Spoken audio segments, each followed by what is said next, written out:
it's like something's still cooking on the stove right now. It's like a ship that sunk to the ground. I couldn't believe it.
Gentlemen ready? Gentlemen ready? Got some sound. I'm ready. All right, good evening. I'm going to call the March 1st, 2021 meeting of Pickens County Council to order. I want to thank you all for being here with us tonight as we do the business of the county. I trust that we'll all be respectful and civil as we move forward. At this time, I'm going to ask Councilman Alex Sada if he would lead us in the invocation.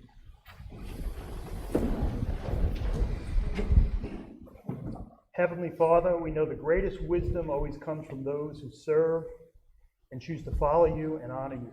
Be with each councilman as he exercises wisdom this evening. May we honor you through our discussion, debate, and votes. May the results of our decisions truly benefit the citizens of Pickens County. God bless our troops around the globe and stateside, as well as our law enforcement officers. Help every one of us to serve wisely and faithfully. In your loving name, Jesus, dear Lord, we pray. Amen. Amen. If I could ask Miss Ashley Johnson to lead us in our pledge tonight. Pledge allegiance to the flag of the United States of America and to the republic for which it stands, one nation, under God, indivisible, with liberty and justice for all. Thank you, Ms. Johnson, for leading us. If you would just stay right up here for just a moment. We've continued our program of asking our veterans from here in Pickens County, or that reside here in Pickens County, to lead us in our pledge. So, Ms. Johnson was born 15th of November, 1992 in Hornwell, New York. Ashley F. Johnson entered the United States Navy at Great Lakes, Illinois on the 12th of April, 2012. After completing 8 weeks of basic training, Ashley F. Johnson began training at the Naval Nuclear Propulsion Training Command in Goose Creek, South Carolina. Ashley Johnson then completed her hands-on training on the MARF reactor in Boston Spa, New York, and was selected for an additional school, Nuclear Engineering Laboratory Technician. Here she learned the chemical and radiological controls for the Navy's nuclear reactors. Ashley Johnson was then stationed on the USS Carl Vinson and completed a 7-month deployment to the Persian Gulf in support of Operation Enduring Freedom. During this time, Petty Officer 3rd Class Johnson received the National Defense Service Medal, Global War on Terrorism Service Medal, Global War on Terrorism Expeditionary Medal, and a Good Conduct Medal, Marksmanship Pistol Ribbon, and Sea Service Deployment Ribbon. Veteran Ashley Johnson served her country honorably from the 12th of April 2012 to the 17th of July 2015, and today we show her our appreciation. Thank you for your service.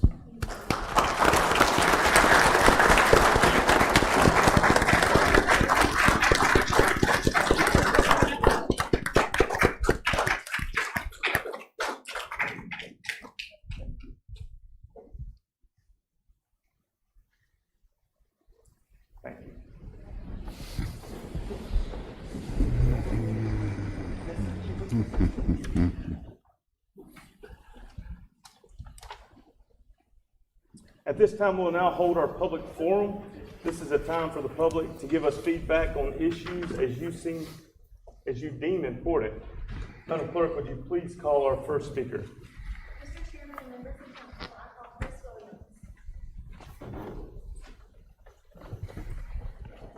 Williams. Ladies and gentlemen, council, I'm on my stopwatch. You have nothing to fear.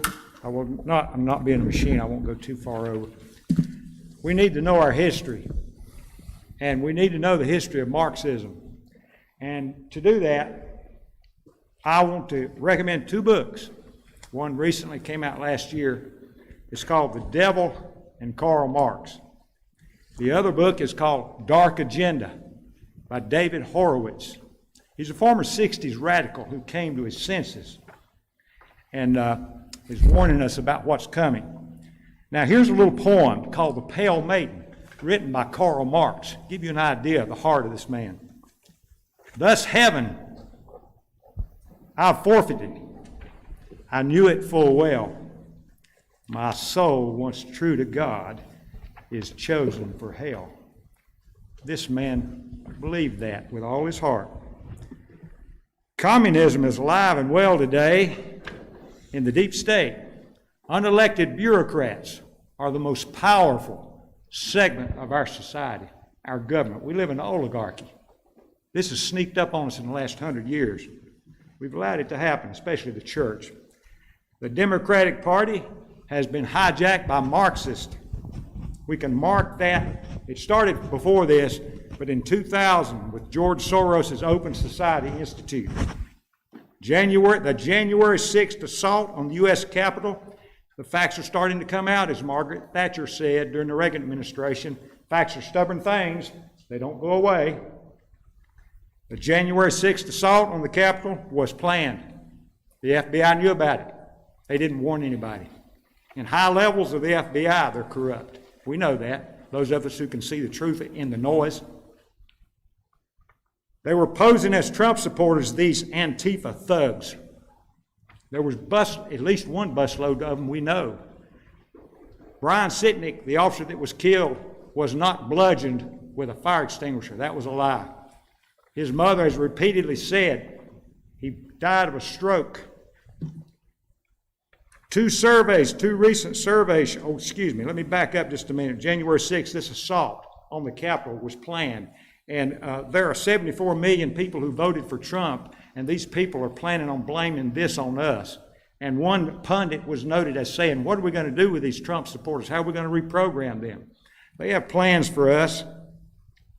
Two recent surveys show this. 84% of Democrats say that Trump supporters are the number one problem in America. 64% of young college graduates say that the 500 riots in 200 cities in 2020 were justified. $1 to $2 billion damage, 2,000 police officers injured, one 29-year-old police officer in a vegetative state for the rest of his life in Albany, barring a miracle from God. Thank you, Mr. Williams. Yes, sir. All right. I have met with Sheriff Hobart Lewis twice. I'm going to meet with him again. That's time.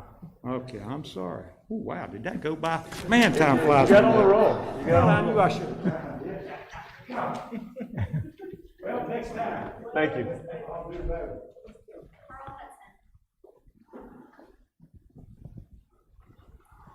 I should have let that guy have my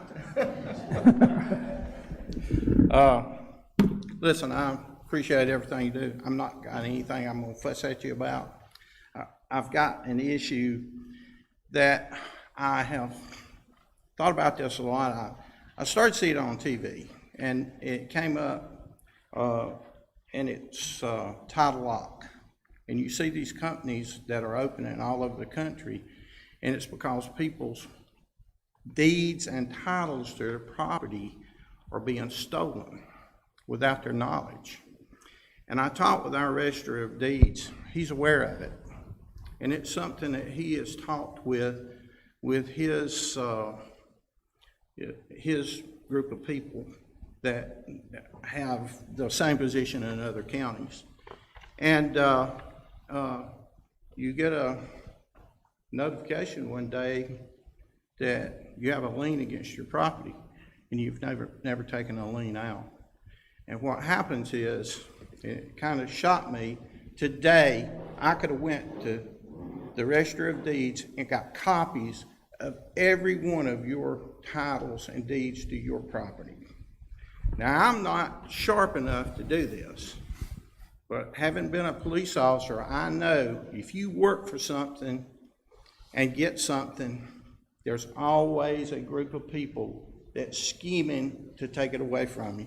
They're very smart because they don't want to work for it. They want to take it. And so what they do, they use identity theft. They've got your copy of your title or your deed. They duplicate it. They forge a signature. They've got a false identity. They get it into their name and then they take a loan out on it. And when you, first time you know about it, is when you got a bank calling you. Now, they may not be able to take your property, but some people have lost their property. But what they do is you have to spend thousands of dollars to fight it in court. Now, there are a solution.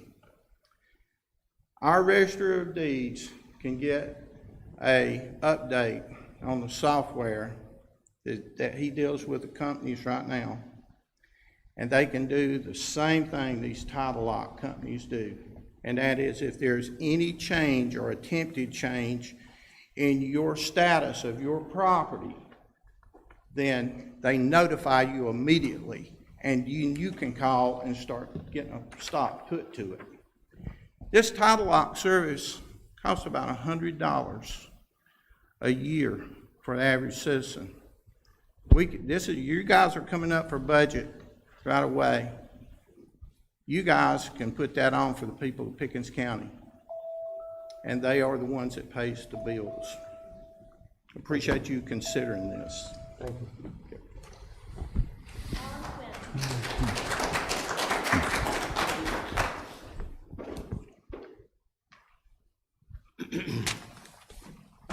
Hello again. My name's Alan Quinn. I'm a lifelong resident of Pickens County. Except for 10 years, I served in the Army. I'm here again to sound the alarm about lack of economic development in Pickens County. I want to go back to the October 2020 council meeting for a couple of reasons. To bring new council members up to date on information I shared then, and to add information to what our county administrator gave after I gave my information.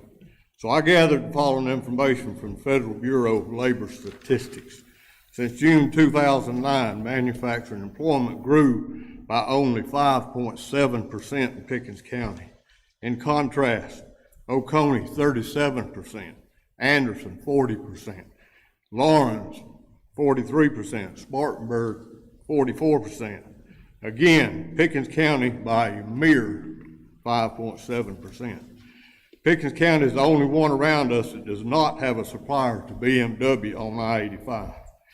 I understand as the county administrator and management at Alliance Pickens to do this job, but council can hold them accountable in this arena. After I spoke in October, our county administrator stated during his presentation that unemployment was good at about 3.9%. Well, he was right. He was right. What he didn't say was that about 60% of the workers go out of county daily for employment. Also, that many that work in the county work in fast food restaurants, other service level jobs, and relatively low paying manufacturing jobs. Our Commerce Park was built about 20 years ago on Highway 123. With a couple of exceptions, the development asset has been poorly managed at best. An example of this is the last company that came in. By the way, I understand it was the last available site at the Commerce Park. This property was given to that company. Again, the last site. Several $1 million in fee in lieu of taxes for the next 20 years were given. What did we get in return? 14 jobs at $14 an hour. I'm gonna be fair. They said maybe 35 jobs at $14 an hour in 5 years. Why did we give the last site available for such small returns to the citizens of Pickens County? I'm asking our new council to please demand accountability in the future and do something to help our citizens and future generations with the good opportunities they deserve. If you don't, then Pickens County will become a bedroom county to Greenville County. Being a bedroom county is not good with limited opportunities, low-paying jobs the regional centers do not want. That's Greenville. And with that, lots of government housing. I'm here tonight to sound the alarm bell again. The proverbial train is coming down the track, and it will soon be too late if proactive action on your part is not taken. Thank you, Mr. Quinn.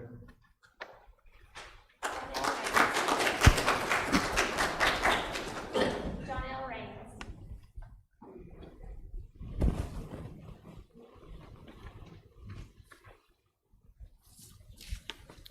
I want to use my 3 minutes to pray.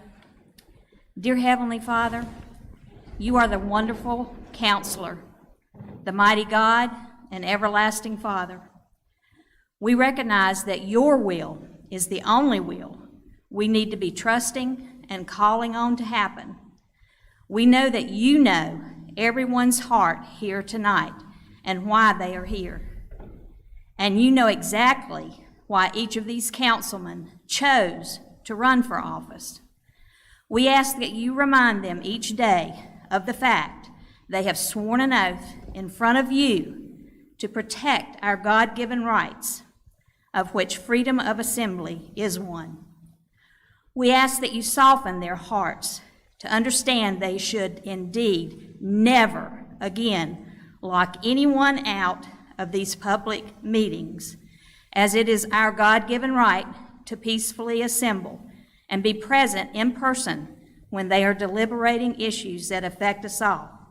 We also, dear Lord, ask that you remind them of our God-given right to private property and pursuit of happiness when they deliberate over the development of this straight out of the United Nations Agenda Comprehensive Plan. Remind them, O Lord, that non-elected, non-governmental organizations such as Appalachian Council, Pond, 10 at the Top, Upstate Forever, are paid people who may or may not have our citizens' best interest at heart, and who may be aligned with the United Nations, whose goal is a great reset, a new world order. Remind them, dear Lord, their true loyalty should lie with what you want for your people and what we, the people who elected them, want them to do, and not what out-of-county people may want them to do to feather their own nests. Father, we need this council to assure us that they indeed will not allow any statements in this comprehensive plan that will assault our private property rights or any of our God-given rights. Wonderful counselor, we also ask that you remind them to read their Bible daily, pray, and to refresh their knowledge of the Constitution they swore to you they would uphold, and to seek your will in all their decisions tonight and in the future. We ask all these things in your Son's precious holy name. Amen. Thank you, Ms. Ryan.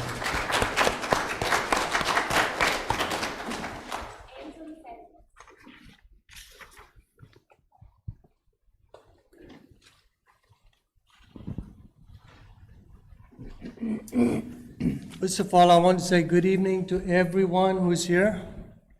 Thank you for the opportunity to share what's on my heart. Hey, guess what? I'm the only one in this room that has this wonderful accent. That's what I said. One of the things I want to say is my wife and I moved to this beautiful state about 4 years ago. And we moved to this state. We lived, and we've been blessed to be in this country legally for about 40 years. And what I love about this country, and we've been to quite a few, we've been involved with missions and all of that, is this is the best country that we have, the best. It's not perfect, it's the best. We did say our prayer before we started, didn't we? We did say our pledge, didn't we? Let's think about it. I'm a Christian by the grace of God.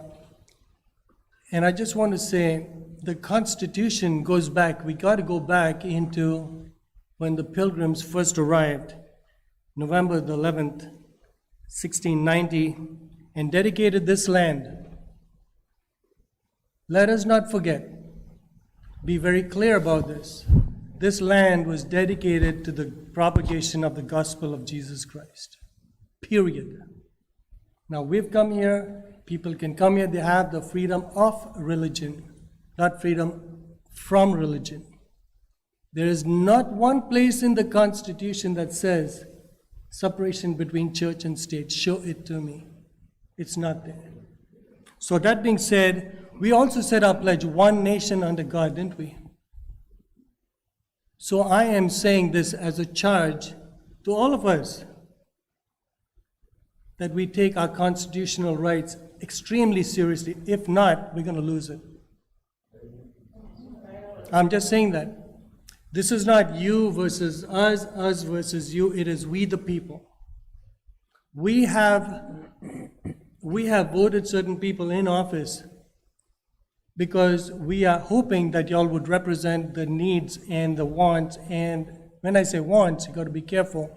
When I say that, is like, okay, God, what do we have as a country abiding with this constitutional rights? I got 22 seconds. One of the other things is, if y'all consider, I think it's very important for us to have periodical meetings once every quarterly. If there are 5 people or if there are 50 people, I think it's very important so that we could have a better communication. And by the way, there are people available to serve. That's all I'm saying. Let's serve one another. Amen?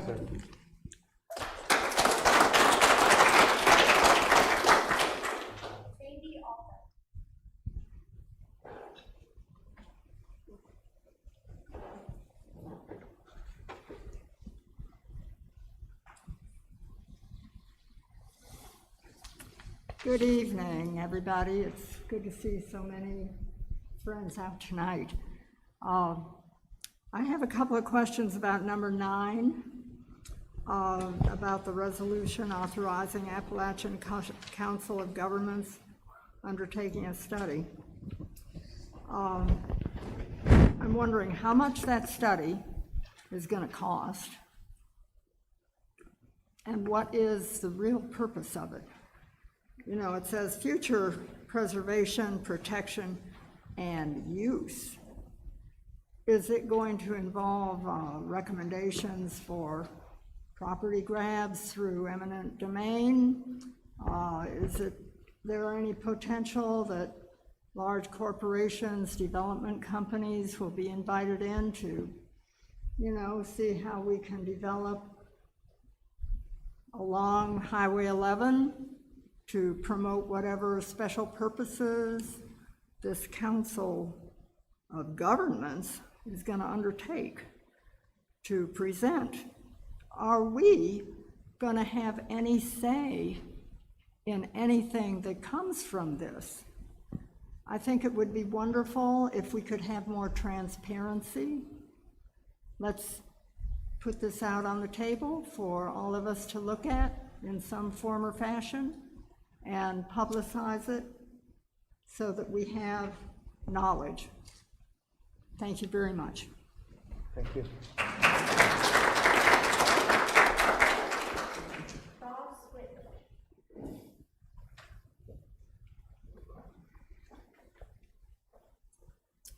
Thank you. There's a lot of big issues out here, and I appreciate your time. I have a small issue. I want to take this opportunity because for 5 years I've been wanting to speak with you about this.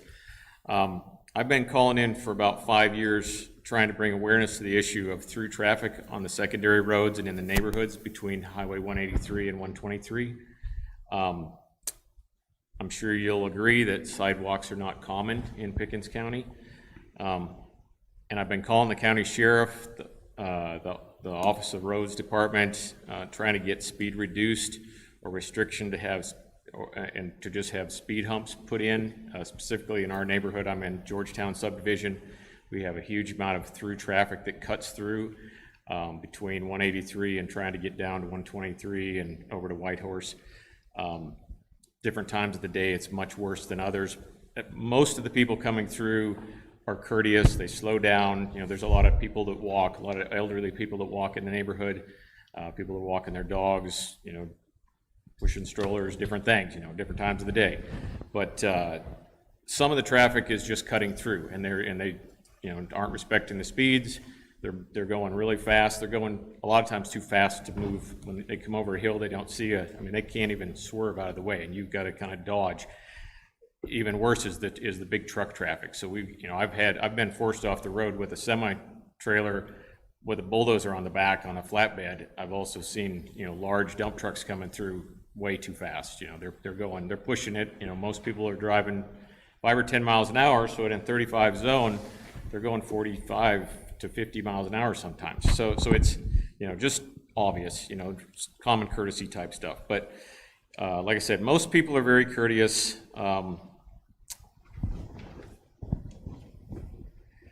As I've called in over the years, I've gotten a lot of reasons for no activity. The last time I called in, I was told to call the state because it was state jurisdiction. I called the state and they said, absolutely not. These are county roads. And I just want to say, I know that development and growth are good things. I'd like for you to consider the value of the life of the residents that live along the shortcut routes. As we grow, this is only going to get worse. So I just appreciate your time. Thank you very much. Mr. Chairman and members of council, this concludes the public forum. Thank you, ma'am. This time, I'll ask for a motion approving the minutes for the January 30th, 2021 work session, the February 1st, 2021 regular council meeting. So moved. Second. Motion by Councilman Satis, second by Councilman Feimster. Any discussion on that motion? All those in favor of adopting the minutes, please signify by raising your hand. Motion carries unanimous. Item number 4 on the agenda tonight would be the administrator's report. Mr. Roper. Thank you, Mr. Chairman. Appreciate the opportunity to report to you all tonight. Just have a few things I want to update you on before we move any further in tonight's agenda. The first being the COVID-19 update. I've tried to each month to give you this information, and there's some, you know, after many weeks and meetings where I've given you bad news, we seem to have some good news to give. So I want to report from the data that we've been given on the good news that we have. And that is, you can see from the graph, and I'll go actually to the more, I guess, descriptive graph. That shows you from November of 2020, November of this past year until now. You'll see the spike that happened in COVID active cases around the holidays. The good news is our numbers now have fallen back to pre-Thanksgiving levels. So we're starting to look at it as a county staff. What parts of county government can we open back up in terms of fully open? For the next 30 days, we're going to kind of look at that, and we're going to keep watching the numbers because in a lot of instances, I'll give you one example. Our building codes officials, they don't come in the building in the morning, they go to the parking lot, they get their work orders, and they go back out.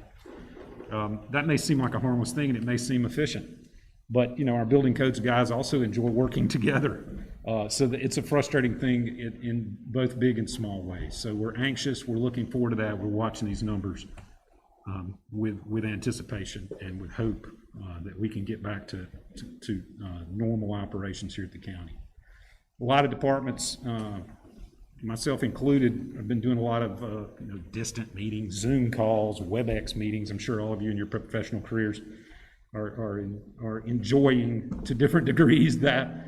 On one hand, it makes things more convenient. It's easy to jump on a Zoom call with someone and talk to them.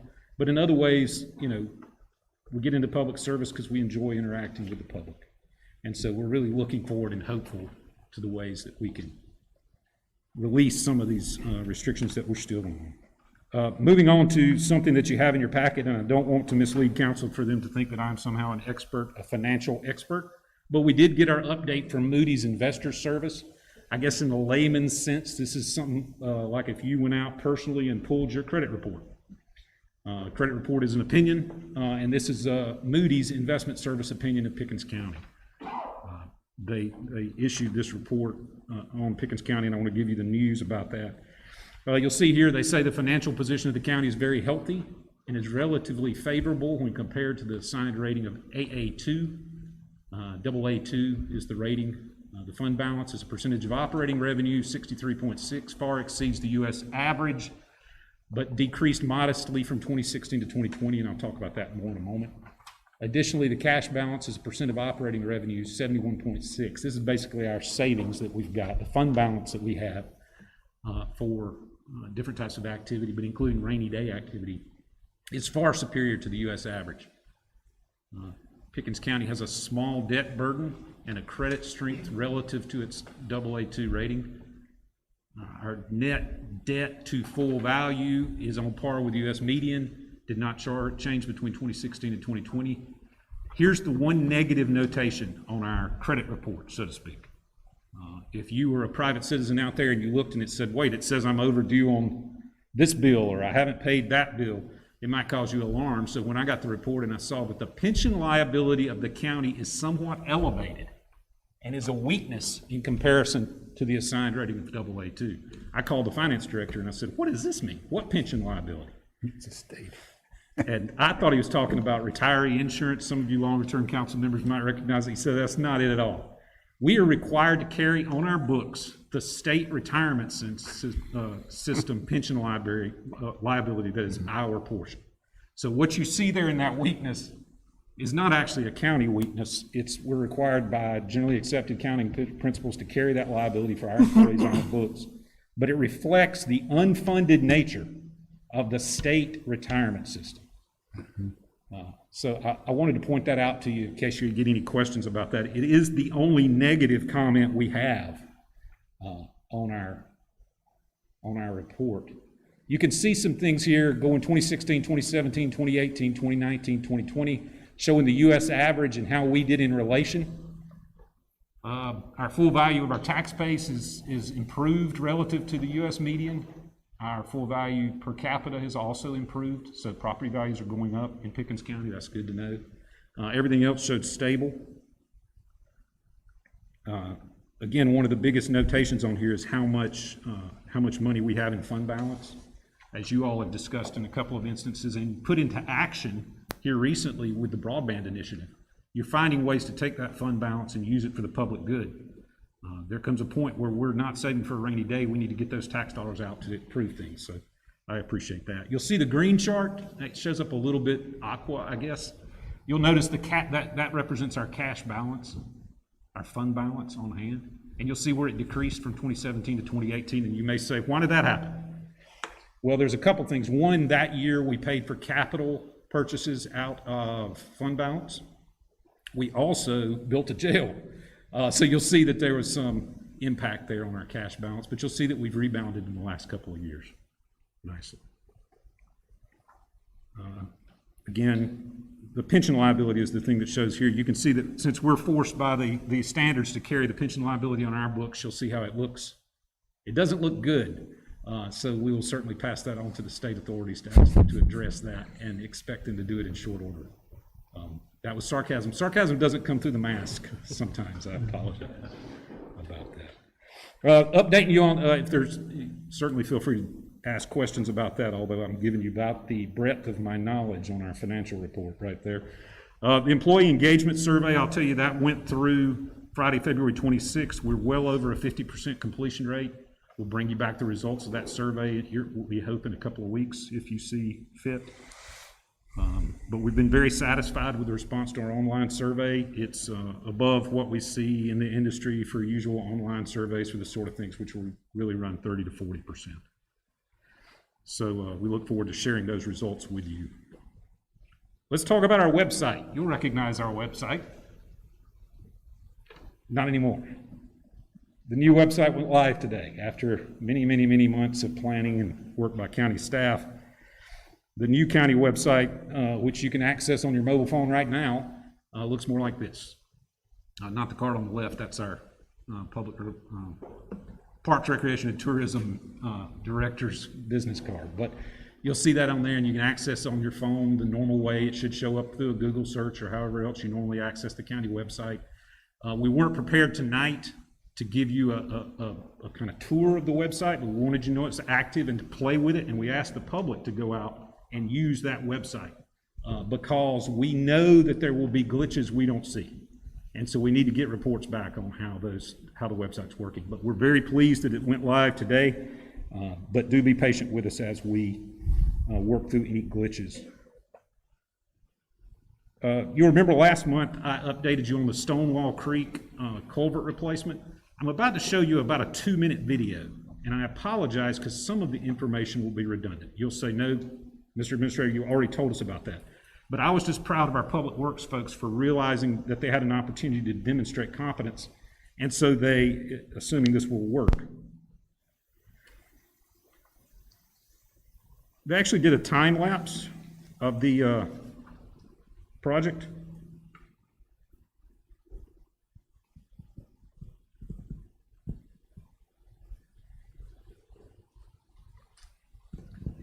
We're going to put this up on our website. I just wanted you all to see it because I think it's more dramatic. This is some information we're putting together for an award. We're going to nominate an engineering award. We're going to nominate this project for. But you'll see here in the pouring rain Monday morning, we started a time-lapse camera. And I just thought you would like to see this, and please direct constituents to look at it because it's pretty dramatic. You'll see the washed-out culvert, and our guys are working on the Monday of that week. That's a pedestrian footbridge they put down so that the folks would have access to a parking area where they could get in their cars and drive away. 22 homeowners, I believe, were completely cut off during this time.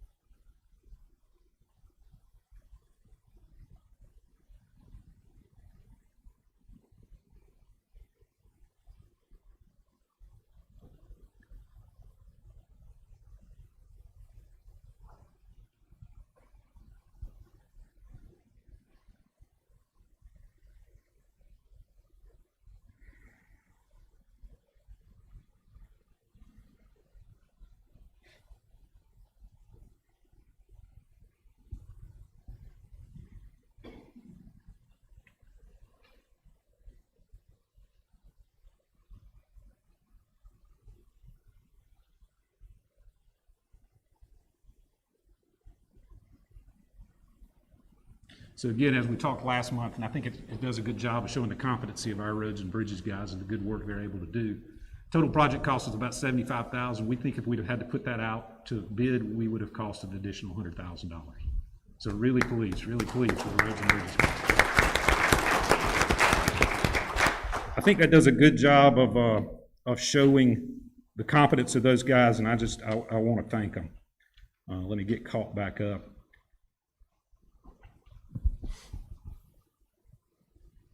Again, we'll have that on our website. Please share that on social media. I'd love for that video to take off. The landfill closure, speaking of public works, for many months now, we've been planning on the fact that our landfill was near capacity. I have some photos of that. As you pull up to the landfill, there in the middle of the Easley, Pickens, Liberty, Tri-City area, you now see the face of the landfill. That's something you haven't seen in years, and that's because this is the last segment being filled in. Got a couple of pictures of that. Just as you pull up to the facility, the recycling facility, you see the actual face of the landfill, and it's now full. So starting on Friday, we started closing down the landfill in terms of actively taking C&D waste into it. And we activated this morning at 7:30 the C&D transfer station. You'll remember this was budgeted for in previous years and built there on the facility. And that's a look into it. It's basically a big box with a hole in the back. And what happens is the trucks pull underneath and the C&D waste is pushed into what's called a walking floor trailer. That walking floor trailer, when it gets to the dump, it slowly eases the C&D trash out. So that's active today. We tried to get in touch with the cities and with some of the private haulers and try to see if we could arrange times for them to come in a staggered basis, because we know that as we start this new procedure, long anticipated and planned for, things are going to happen that we didn't anticipate. And so when that happens, we want to try to learn the lessons that we can and make the adaptations that we can. One thing that we know is going to be a problem, and this is hard to see on this map, but the main landfill there, you'll see the entrance is here. Most of you are familiar with the recycling center there. But most of the traffic comes in down here at the landfill entrance through the week. It comes up behind the recycling center, over the scales, and up to the MSW transfer station, and now the C&D transfer station, which was built after this aerial photo. The issue that we've identified that we anticipate we're going to have some problems with is this is a lot more traffic being put on this one-way road. So basically, all of our visits, all of our employees, all of our visits to the cardboard baling facility, which is called the MRF here, the tires being delivered, the metal that's being delivered and taken away, the MSW, the municipal solid waste, the trash bags, that's going through this transfer station, and the C&D is now coming through this transfer station. So what we anticipate is going to happen is that we're going to have traffic jams. Now we're going to try to figure out ways to minimize that, but one thing, and we look forward to the opportunity to perhaps talk to you about this in more detail. We're just really bringing this up tonight to ask for patience, and also in case you all get questions. We're going to learn a lot over the next few weeks as we implement this plan. But one of the things we're looking at is perhaps expanding the roadway to allow for more traffic passage if that becomes a problem. But again, we'd like to talk to you more about that in a committee setting. I know this is already in the committee, and we'd hope that we could do that soon and be able to bring you not just the thing we planned, but now bring you the unintended consequences and the things we're learning. So we look forward to that opportunity. Gentlemen, that's the end of my prepared report. I'd be glad to answer any questions. Does anyone have any questions for Mr. Ripper? I do. Mr. Ripper, Carl Hudson mentioned update on software. Is that something that we have looked at, and can we? There is a cost associated with that upgrade, and we want to make sure it actually addresses the problem that Mr. Hudson has described. What I'll do is get that cost for you, because it is something that the Register of Deeds has looked at in the last couple of budget cycles, and bring that to you and so you can make an informed decision.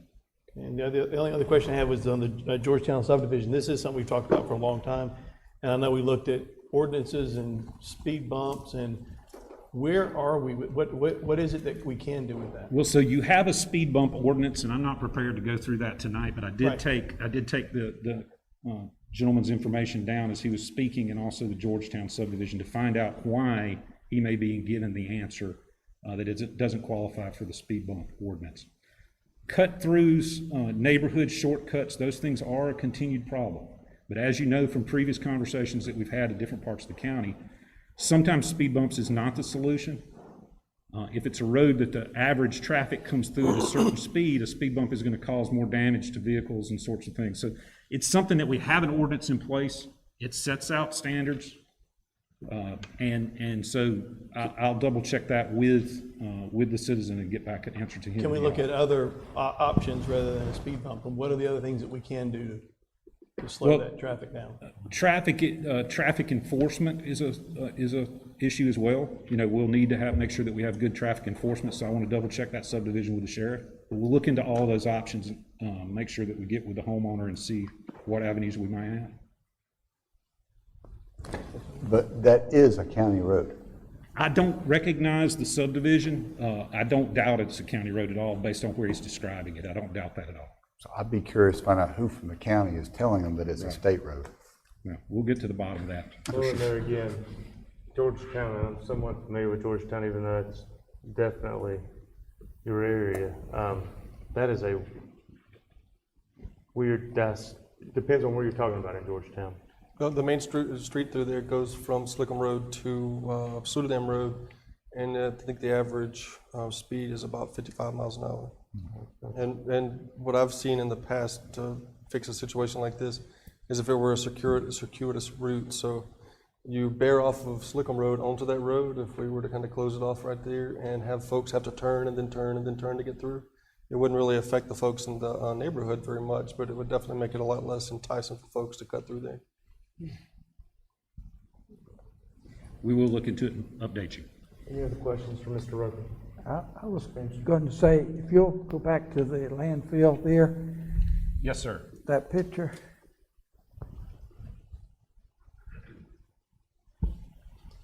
That's good. Notice the big horseshoe up at the top? The horseshoe loop at the top? Yes, sir. I would think that if you had a link from that out to the highway, you could just about make that a one-way street. They are looking at those different options. It's the idea of keeping everything central located has huge benefits, obviously, from personnel and for the public. But we also have to look at all of these things, Mr. Feenstra, as you point out, to see some of the negatives. Again, we're going to look at the next 2 weeks while we're live and hopefully get some good data and come up with some good solutions. Thank you. Mr. Chairman. Has the limit, Mr. Roper, has the limit on public attendance at these meetings been lifted? There's never been a hard limit. What we've done in the past, the only meeting that was really closed to the public was the first swearing-in ceremony. And in that circumstance, I am completely responsible for that because there wasn't a chairman to call that meeting. It was my determination that since it was a swearing-in ceremony, if we limited it just to close family, that would be the safest thing. That was during the time when our numbers were at their highest. But since then, I think every meeting council has had this calendar year has had members of the public present. This is the largest number we've had. But we do try to encourage people to view remotely, to participate through emails or phone calls where they can. But there's no hard and fast limit. I think with the governor lifting the restriction, that was one of our biggest drivers, would be that the governor was giving capacity limitations, but I believe those ended on Friday. Can you tell us about the changes that we've had in brush and brown good collection at the recycle center? So brush collection at the recycling centers is limited and has been limited at the satellite recycling centers to what the attendants would roughly call wheelbarrow loads of brush, because we don't want contractors bringing in brush. Think about what would have to happen if we did. We would then have to gather that brush, truck it to the main center, grind it up into mulch, and then we give it away for free. So it'd be a huge expense to do that remotely, but you and me, regular homeowners, can come up with a little bit of our yard debris.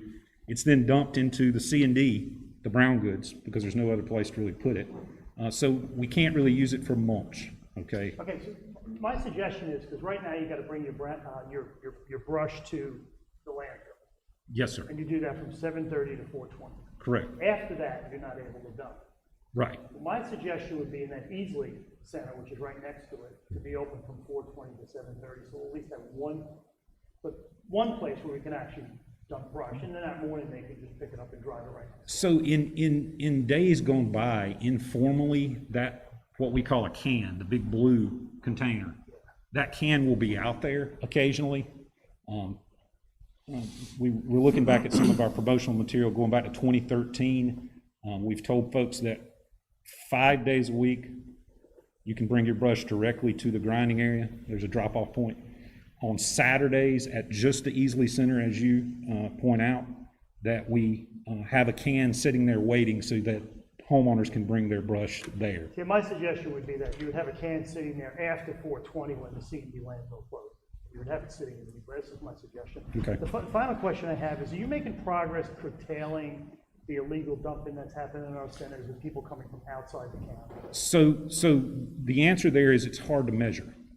But based on our interaction with the customers, we think we are making progress with the out-of-county folks.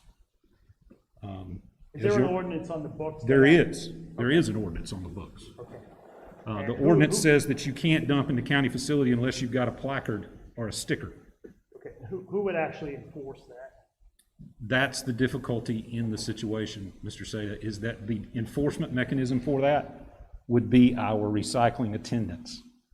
So we try to train them to interact with the customers, to educate the customers, but at the end of the day, they're limited in what they can do. Is there like a law enforcement person that could actually enforce the laws that are on the books? Because we're getting lots of dumping all over, on the streets and all over the place. Is there somebody with, I'd imagine there's litter laws, is there anybody within the? Well, so that's one of the things that we have. Is actually dedicated to enforcing those laws. It's one of the things we have actually recommended to y'all tonight for first reading coming from staff is a look back at our litter ordinance. Our litter ordinance is not efficient. It does not give this gentleman and his cohorts good guidance and good enforcement mechanisms.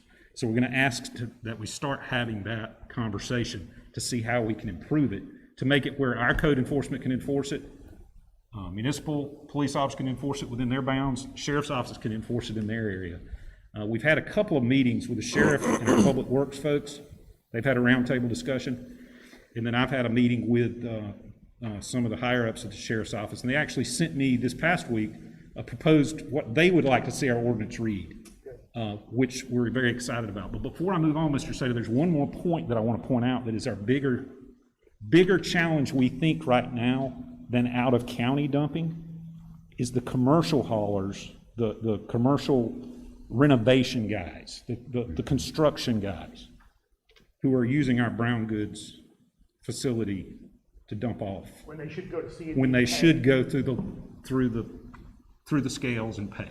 See, because the problem you're going to have there is to get a recycle center person to enforce that is Right. tough. Right. So I like the idea of creating laws that are clear so that the sheriff's department can enforce it. I mean, let's put it this way, we don't want people from out of the county coming and dumping here when we're paying all the taxes, right? Or some commercial guy that's making tons of money, who should be paying a fee to dumping it in a regular recycle center, where those trucks are driving back and forth and we're paying for them driving the wheels on. I think it's a great idea. It's a very good point. Very good point. Another way that we try to enforce the commercial mechanism is by limiting people to 10-foot trailers. Not only do the trailers longer than 10 feet cause a huge traffic problem, particularly in satellite stations like Chastain Road and Willow Springs, where a longer trailer could really create a problem. It also, most commercial guys are going to have longer trailers, so 10 feet or less is what we encourage. That way we're able to just visually say, okay, that's Ma and Pa that have cleaned out their backyard. Yeah, but they've been enforcing that for years. If you haven't had any luck changing, that's been in play for years. Yeah, so what we're going to have to do is come up. Took a trailer one time and couldn't dump. Actually, right.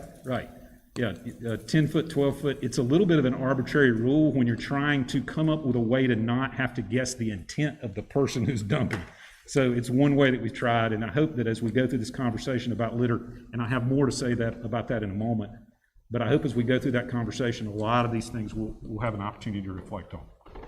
While you're talking about those centers, last Saturday I took a refrigerator that one of my tenants had told me on Friday was bad, and Friday night I took her new refrigerator. Saturday morning I put it on a trailer, took it over to the landfill, and I was by myself and had this big refrigerator, and my wife asked me, how in the world are you going to dump that thing? They got a fence up there. And so I pulled up there, and the guy in charge walked over and said, I've had back surgery, I can't help you, and you could take it to the landfill, they'll unload it for you. So he was nice about that. At that time, another person came along who was about 10 years younger than me and said, I'll help you. And we started getting it off the trailer, and then a young guy who was big and strong helped us get it on into the bin it was supposed to go into. I'm glad they gave you that service. It is true that most of our attendants are retirement age or older, and so that is a challenge. Any other questions for Mr. Roper? Thank you, gentlemen. Thank you, Mr. Roper. Item number 5 on our agenda is the committee report from February 16, 2021. Item number 1, log number 165, and ordinance 596 to provide for the lease of the Pickens County Performing Arts Center to JWPR Holdings LLC. Vice Chairman Costner made a motion recommending the log item come out of committee for third reading. Motion was seconded by Councilman Henry Wilson and carried 4-1 with Councilman Alex Zeta opposed.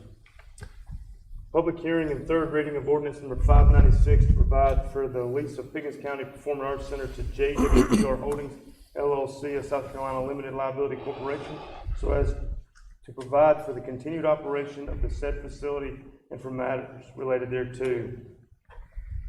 This time I'll open this to public hearing. Anyone like to speak? Hearing none. Yes, ma'am.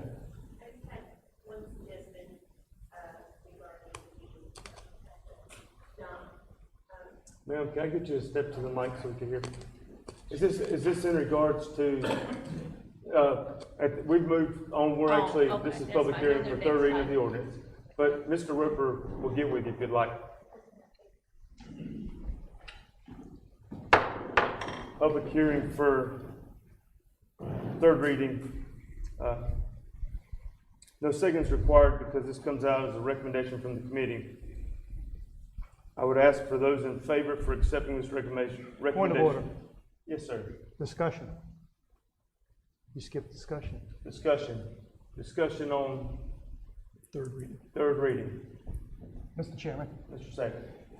Looking at the 2019 tax return, the Foundation Board had $70,165 in their bank account. Now there's only $29,119 in that account. Has anyone on the Foundation Board or on this council or in the administration actually looked at the records there from the Foundation, trying to account for that $40,000 loss in 18 months? Mr. Chairman, so there's a couple things that I have found out. It went from that 40 down to 15, and then the board worked during COVID and actually raised it back up to the 29,000. So they have been doing some fundraising, which is really good. But Mr. Say, this is a discussion on specifically JWPR Holding. It doesn't really have anything to do with the board or the Foundation Board at all. Once that 501c3 signed that paper with the Secretary of State, it became a separate entity that doesn't belong to the county. They operate completely on their own. So our discussion tonight is on whether or not we're going to do this contract basically with JWPR Holdings to operate the facility as since we don't have a director in place now. I disagree with that. Let me explain why. When Justin of JWPR Holdings spoke, he said, I will book the shows, but half of it will be paid by the foundation and half of it will be paid by him. So, right, and that's what he said. So the board is going to have an active role in his operation, and they're going to pay for things. So the first point I'm making is that, the overall point is the county gave that board $68,000 in seed money, and it was taxpayer money. So we have an oversight responsibility, and that's why I'm questioning this. The second thing is that foundation, its tax return is 6 months overdue. I prepare taxes for a living. I can tell you, if you have your records, a 990 EZ, which they're required to file, takes 20 minutes. So it's quite possible the reason they're not filing the return is because either the records are all over the place or there are no records. So my advice is for the administration to look at those records and see what's going on. Like I said, this is taxpayer money at work. That's my first point on that. I'd like to respond if I could. So again, I'm going to tell you that when we created the 3 501c3s, and when they filed with the state, they became their own separate entity. They can apply for funding from us. We can help with that as a group. We vote on a tax. We vote on the Haygood Mill. We give them $134,000 last year.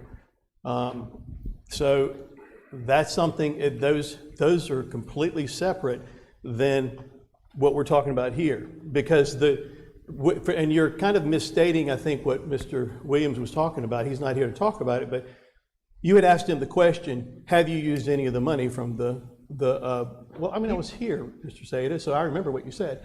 So when you asked him that question, he said yes, and that was why he served in capacity. There was only like 4 board members that were actually trying to do anything. And as I stated, that bank account went down to $15,000 and they got it back up to $29,000 by the end of the year. Now, since then, they're not using any of those funds. Going forward, are they going to be able to use those funds? I hope so. I hope they're going to work with that board. And the sole intent of those foundations, of those 501c3s, is specific to raise money for that entity. So the museum has a 501c3. When they sign that paperwork, that board operates all by itself. We can't tell them what to do. That's why they're a 501c3. They don't answer to us. Our director from the museum does answer to us, but that 501c3 is supposed to be there to help. If somebody wants to give money to the museum, that's a way for them to do that and get a tax write-off for it. So same thing with Haygood Mill. Now what happened with Haygood Mill is that foundation decided to apply to say, not only do we want to be a foundation to raise money to help support, but we want to manage the facility. So that Haygood Mill Foundation is managing that facility. This is no different. Our 501c3 boards that we started up how many years ago aren't changing. The only thing that's changing is we currently don't have a director at the Performing Arts Center, and now we're going to do this contract with JWPR Holdings to manage the facility. Absolutely, they need to listen to and talk to the foundation that was created, but they're a separate entity. The point, he said specifically, he volunteered it, he said, going forward, they're gonna pay for half of the shows.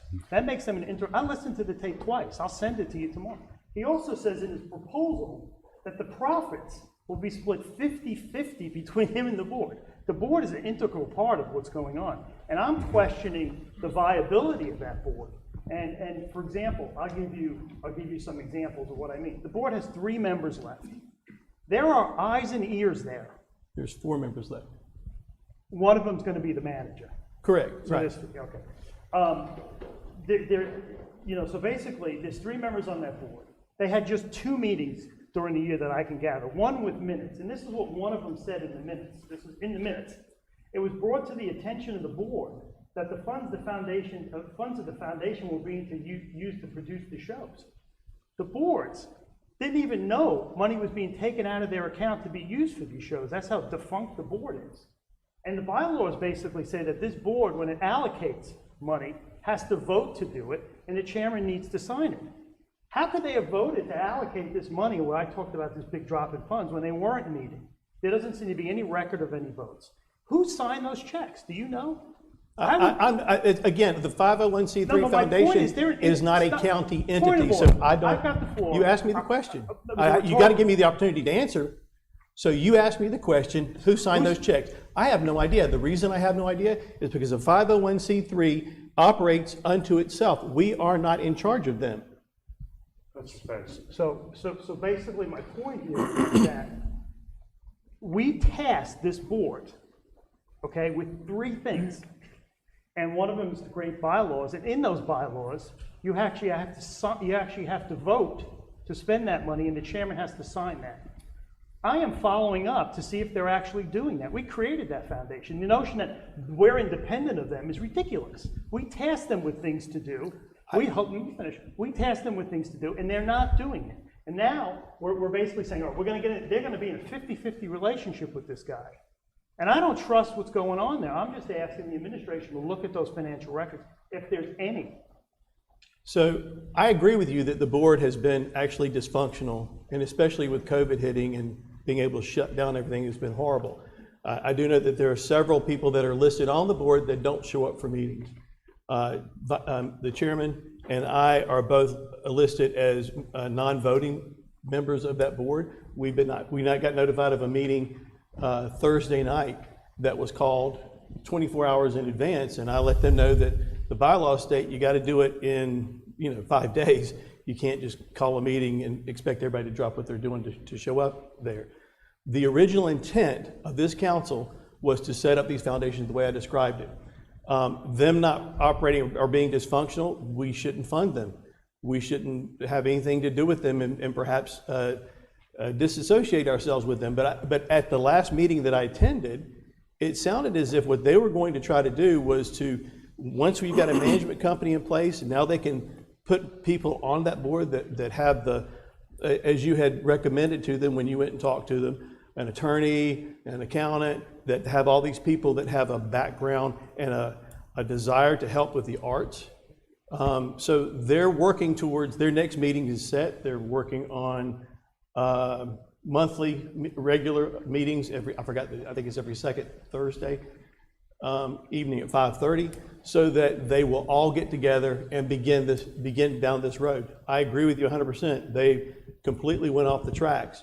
I am thankful for the ones who stayed in place in order to take the money from $15,000 to the $29,000 that's there now. Mr. Roper, I have a question for you. Do we have the right as a council to go say, I want to look at your stuff? Do we have the right to ask that question? I mean, or are we supposed to do, what, I mean? No, I'm glad to, but sure. I would like to hear legal. That the 501c3 is an independent entity, okay? It's formed. Your ordinance tasked them to be a fundraiser for Performing Arts Center, okay? So it's a singular entity unto itself. We do not control it. Once it was given the money, we do not control that money. We do control one of the things, which was a requirement in the bylaws that we approved any changes that were made to the bylaws. I have not seen their old bylaws. I was able to get a copy of the newer bylaws, which they are appointing their own members. So if they change those bylaws, you have the authority by your ordinance where you initially started the 501c3 to say, no, your bylaws are not in conformance with the ordinance where we started, because you have control of that. But as far as going in and auditing them, they don't. However, the Attorney General would. May I make a point? You just stated, and when we originally set this up, they were set up as fundraising. And you and I had a discussion about this. If they want to add on an extra area or lights or stuff. What they're going into now is into the operations. When they start getting involved in funding shows, which this is very clear what this guy had said, then now we've changed from a fundraising to an operating. And that's not in the bylaws. And I think that's a concern. I have a concern with the entire process we've gone through here. Do we have a memorandum of understanding temporarily with these guys? Yes, Your Honor. Yes, sir. What does that mean? It's what we will operate on until council approves a lease or does not approve a lease. And if you don't approve a lease. So who gave the authority to go into that? And who on council gave you that direction? I guess the real question is, what is the process and authority for you to sign a memorandum of understanding with anyone? So it was, truthfully. No. Yes. So I see that, and I might be wrong, but I see that as inherent in the day-to-day operations of the county. What I had in this situation is a facility with a board that wasn't functioning, and the facility was failing. And so I notified you all that I was going to put it out for RFP. We put it out. We had a group that was invested already. They were doing work at the facility. And so I just said, y'all continue temporarily doing the work you're already doing, and let's see if council wants to enter into a long-term lease. So in terms of the temporary arrangement, I had a facility that was not working. I need to daily make that thing operate. And so that's what I did. I understand. It cost the county that zero. I understand. Here's my whole problem with this. You made an original statement to us in August about this. Apparently you had some conversation with somebody on council that you're going to go out there and do some bidding, and you said, I look at this as an information gathering opportunity for us all to see what might be available to us as an operator of the CPAC. And that's fine. The next correspondence we got from you was in a monthly update, not in a public forum, that said, hey, we're talking to people. And then the next thing you got is, we're going to bring you a contract. I understand you're trying to run a facility, but it did not give us an opportunity to say, hey, do we just step back and see what's going on with the board? Or why did we only have one person submit an application for this? And maybe we would have gone back and as a council, before we got to the point where we're already into a contract, and now all we're left with the yes or no question, whether we're going to do this or not, which is kind of unfair for them. Because they're kind of put in this situation unfair to us, is we're either going to vote yes for this contract or no for this contract. I would want to, my first question would have been, well, why didn't somebody else bid for this contract? Should we not call those people back? But see, that would have been a discussion we would have had. And so I felt like we're in a situation now where we're kind of got our backs against the wall. And it's kind of like we have so many things that seem to be that we only have one person that ends up getting the response to the contract. One person for the opening of the job. You know, and we're supposed to be looking for the best and brightest. But sometimes I always feel like it seems to be friends and family. and that Order. And Mr. Chairman, if I could speak to that, I don't know these guys at all. I don't think anyone on county staff. I don't know them either. All I know is they're an ongoing business concern. They have been doing work down there for a couple of years on just basically renting the facility. They demonstrated competence in that time. And I've got a facility that's not operating and a board that's broken. And so I would say the opposite is true, Mr. Whitehurst. I did not want to back you into a corner or give you a lack of decisions. I have a county taxpayer-funded facility that I need to figure out a way to run. And don't take it the wrong way. I'm not. You're trying to do the right thing to get things going. Right. Okay. I'm on the backside feeling, wait a minute, I want to have more input into the direction we're going. Okay. Now you know more backstory than I do, and maybe other council people know more backstory. I knew nothing until we had a contract laid in front of us. And to the point before, we have a board now operating from a fundraising to used to be strictly fundraising to now operating fundraising. Okay, and that is I believe it is a very important part of what we're doing because they are using their funds to help these guys. I would point out, just as a point of clarification, because I understand your concern, I hear your concern about the relationship with the board. This proposal does not have you contracting with that board. This proposal has you contracting with that company. The brokenness of the board, from me, from an operational standpoint, is a secondary issue that y'all may well need to investigate further. But in terms of the operations of the day-to-day facility, with these guys on this temporary basis they've been operating, we've never had more activity down there. And so as far as, I don't want to get into whether or not they're the right people to run it, because to me, they've made huge strides. The issue with the board, is something that I think, perhaps we need to look at further, but just day to day, I need to get that place going. So, but thank you. I appreciate your efforts on it, but I am going to vote against this. Any other discussion? Just one final point.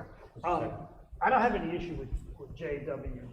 I think by and large you're doing a good job. But when he made the statement that he was going to rely on them for 50% of the funding, the board became important at that point. Is the board functioning? Who has the checkbook? Why aren't any statements being produced? It's our building that they're using. If we said to them, give us statements, well, we're not going to let you use the building, they give us statements. That's just the way it works. PTAs are independent organizations, and every one of them gives statements to the school district. Because we just won't let them use our facilities. We won't let them raise money in our name. We have tons of leverage over there.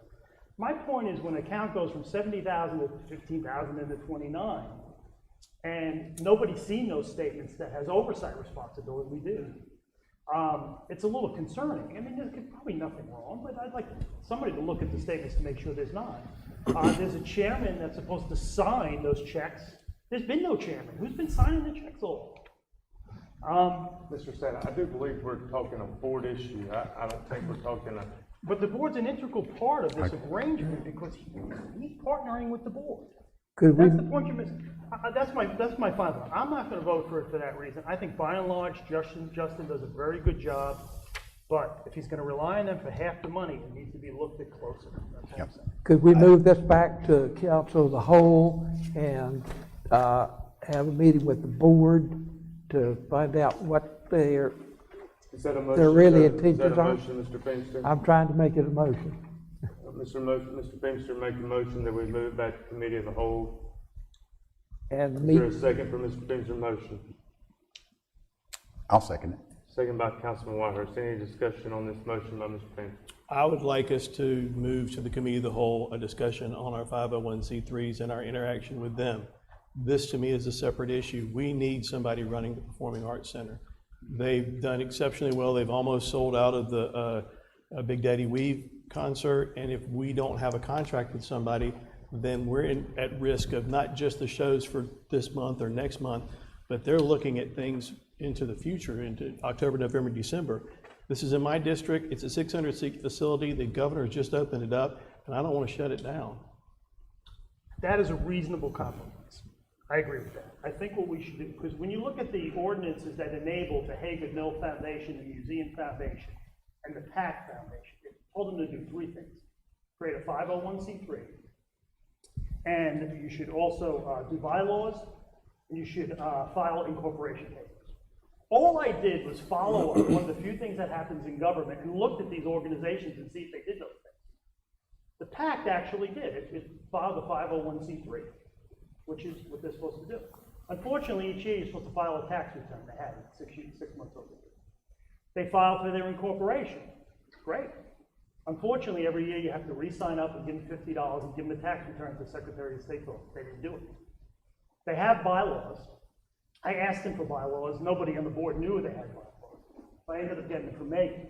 So that's an organization that's simple. When you charge it a task to do three things, and it's really not doing those things, and it's going to enter as a partner with this guy, you need to look at that. But this is a good point. I think what we should do is look at all of these 501c3s that we deal with and make sure that they're in good standing before we give them any money, before we allow them to raise funds in our name. Because I can tell you what's happened. I'll tell you the story of the school district real quick. There was some theft at one of the elementary schools' PTAs, and we had the attitude of, oh, they're not us, they're 501c3s. You know who got blamed? All of us. Because it was in our name, and we had oversight responsibility. So that's what I want to avoid. Here's a good point. I like that idea. So, gentlemen, I do want to, just for a point of reference, if you'll look at agenda item number 12, which is the consent agenda, C is the Pickens County Performing Arts Center Foundation Board, which would move that to the committee log, which means we will be discussing it. So, saying that, is there any discussion over Mr. Feemster's motion that was seconded by Councilman Whitehurst to remove pausing third reading, stopping third reading, and moving this ordinance back to the committee of the whole? No discussion on that motion. All those in favor of delaying third reading of this ordinance and moving it back to the committee of the whole for further discussion, please signify by raising your hand. 3. Those opposed? 3. So the motion dies. Yes. All right. Back to the original motion that came out of the committee, third reading of Ordinance 596. Is there any other discussion over ordinance number 596? So, Mr. Chairman, I'd like to reiterate the point that we discussed last time.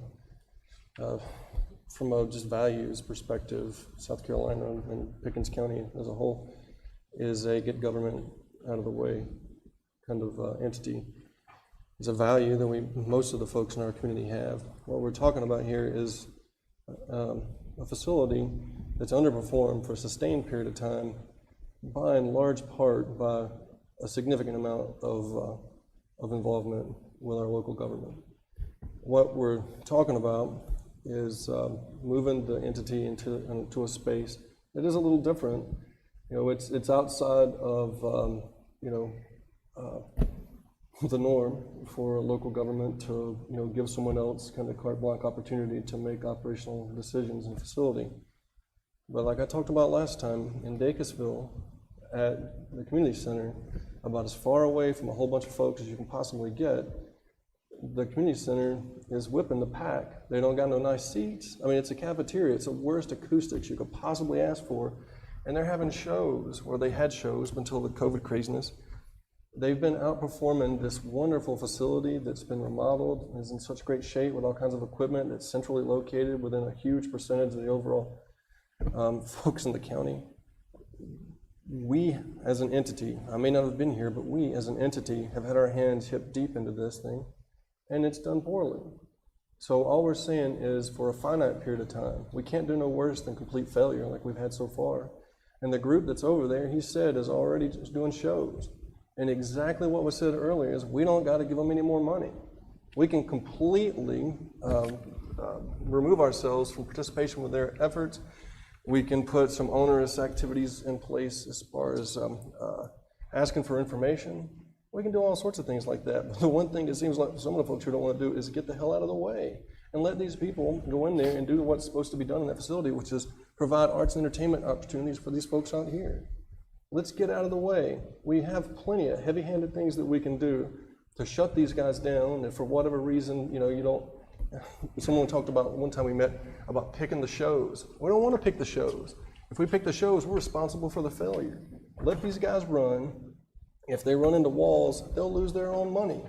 If we're a small government, free market county, then let's let these folks get out there and see if they can make a run out of it. If they can't, then we can do all kinds of crazy stuff. And then and I think this is an important point. A 501(c), individually independent of us. I think that Mr. Hendricks made a good point. The whole idea of that is for those folks to carry their own liability associated with the efforts that they put out on behalf of the organization and the people. If they are partnering with these folks to put on shows as a byproduct of the need to raise money through shows, then that's an element of opportunity they have. If the board is a failure, let's create something else. Let's do something else. But that place is sitting there. It ain't getting any younger. The opportunities to use it are just going past. The day to start is today. If we're going to take some big steps forward in our county, let's go ahead and start with this one, get this thing behind us, and start talking about some stuff that really matters to the people in Pickens County, other than whether or not some board somewhere is dysfunctional. And if you really think it's dysfunctional, start showing up their meetings. Go to the meetings and make them functional. If you know something about operations and finance and accounting and all that stuff, share with them your infinite wisdom. But let's get out of the way and give these folks a chance to make something out of this facility that's just been sitting there since the school closed. It seems pretty straightforward. It's in alignment with what the folks in our county say their core values are. It's in the best interest of the folks in our county that pay the bills. It's in the best interest of opportunities over there at the facility. It's in the best interest of the thriving arts and entertainment community in our county. And it gets us out of it. So let's do it. Seems pretty straightforward to me. If the guys in Dacusville with everything against them, one arm behind their back, can whip this place, then let's give it the opportunity to get out of the way and let them do something with it. Bunch of small government folks arguing for more government. It doesn't make any sense to me. Thank you, Ms. Wilson. Any other? Yeah, just to respond, I don't think anyone's arguing for larger government. That's all you've done since we started talking about this. No, it's not. And I resent that. Well, I apologize, but it's because I'm not about government running this. I'm about having a full process of finding the right people to run it. But we're about to go into the entire time they've been failing. We're about to go into something different.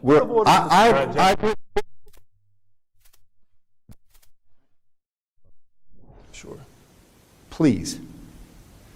We're about to go into a 3-year agreement that unless they do something illegal or disparaging to the county, we can't just kick them out of it.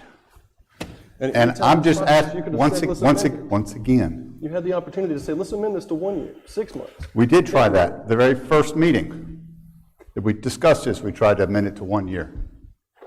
Anyway, my point is, it's not about more government. It's about doing proper government and doing our job to research stuff properly to see what the right next move is. Okay? That's all I'm trying to say. All those in favor of ordinance number 596, please signify by raising your hand. For all those opposed? 2. Thank you, gentlemen. Log number 141, UDSO, no action taken by the committee. Log number 157, Scenic Highway Overlay, no action taken by committee. Log number 163, Committee of 99, no action taken by the committee. And that ends our committee report. Number 6 on the agenda, council correspondence. The next committee of the whole meeting will be on Monday, March 15th, 2021 at 6 p.m. in the main conference room of the admin building here. The next council meeting will be held on Monday, April 5th, 2021 at 6:30 here in the council chambers at the admin building. I do want to remind you all to be very cautious and careful with your county email. There are a large number of phishing schemes attacking private, public, government sector. So please be mindful when you're opening emails or responding to emails. Is there any other correspondence that need to be announced? Hearing none, this takes us to motion period, new business. We're out now at a time for motion period. Does any members have any motions that need to be made at this time? Councilman Constant. I would like to add, see, you've got on the consent agenda for the Pickens County Performing Arts Center Foundation Board. I'd like to add all of our 501c3s that we do work with, that same discussion, to Mr. Sada's point. Second that motion. Any discussion around that motion in second? The other point I want to add is, I think that's a good idea. I mean, when we give money to someone or they're raising money in our name, they have to be in good standing. If there's a tax return that's overdue 6 months, they're not in good standing. If they've incorporated and their incorporation papers are expired, they're not in good standing. If they're supposed to have a chairman that's signing their checks and there's no chairman, they're not. It's not somebody we want to associate with. So everybody needs to be up to snuff. So that's my point. So I agree with the motion. Any other discussion? Well, to your point, I mean, not only that, but I'd like us to look at the way that we've crafted our ordinance and if they have actually created their bylaws against the way we wrote the ordinance, which is what I feel like they've done. So, I mean, there's not only for the PAC, but for any of these other organizations that we work with. Point of clarity, that was to go to the consent agenda? Yes. Okay. Any other discussion? I think that, if you don't mind, I think that this is the appropriate avenue and the appropriate point to be talking about the 501c3, as Mr. Hendrickson pointed out earlier. We should be having, we should be supervising and offering governance to all the organizations that we partner with if they're spending our money. It's a surprise to me that that's not part of the normal efforts associated with the county government. I don't think that that's out of the way, and I think this is certainly the right point to be talking about it. Any other discussion? All those in favor of the motion to add all the 501c3s that the county does business with to the consent agenda, please signify by raising your hand. It's unanimous. Any other motion or new business at this time? Hearing none, we'll move on to item number 8 on the agenda, presentation of our annual update by the Appalachian Council of Governments.